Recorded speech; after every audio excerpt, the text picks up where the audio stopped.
de Molenbeek. Nous sommes en ligne avec Xavier Autain, qui est coordinateur des avocats des familles de victimes. Bonsoir maître. Comment réagissez-vous à cette arrestation et l'ensemble de ces arrestations, mais surtout celle de Salah Abdeslam ce soir, un des auteurs, sans doute un des organisateurs des attentats du 13 novembre? Alors, petite précision, moi je suis membre du Conseil de l'Ordre et en cette qualité, on essaie de coordonner la défense des victimes. Je ne représente donc pas toutes les victimes et pas tous les avocats des victimes, mais moi qui ai été membre du Conseil de l'Ordre, j'essaie d'organiser cela.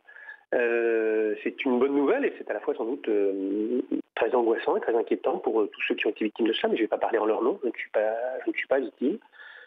Voilà, ça va permettre de faire avancer les choses, ça va permettre aux juges d'instruction en charge de ce dossier de matérialiser des choses et d'assurer sans doute la perspective d'un procès un jour. Un jour, est-ce que vous pensez que l'extradition peut être rapide ou la manière dont cela va se dérouler, c'est que d'abord il va être interrogé, puis jugé en Belgique? Jugé en Belgique, je ne sais pas. Il faudrait pour ça qu'il ait commis des infractions en Belgique et identifié comme tel. Je pense qu'on va plutôt être dans le processus dit d'un mandat d'arrêt européen.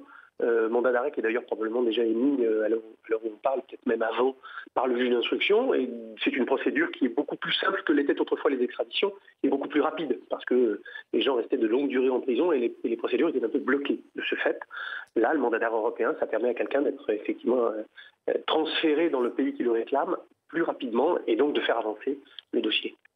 Dans les contacts que les avocats ont eus avec les différentes autorités, est-ce que vous avez le sentiment que cette demande d'extradition va être très vite exécutée? Est-ce qu'il y a une attention particulière qui est portée à cela? Je crois qu'on n'a même pas besoin de le dire, nous, et de le manifester. Nous sommes avocats de victimes, je crois qu'on ne va pas apprendre à un juge d'instruction à faire son travail, surtout à celui qui est en charge de ce dossier, qui connaît très bien son métier.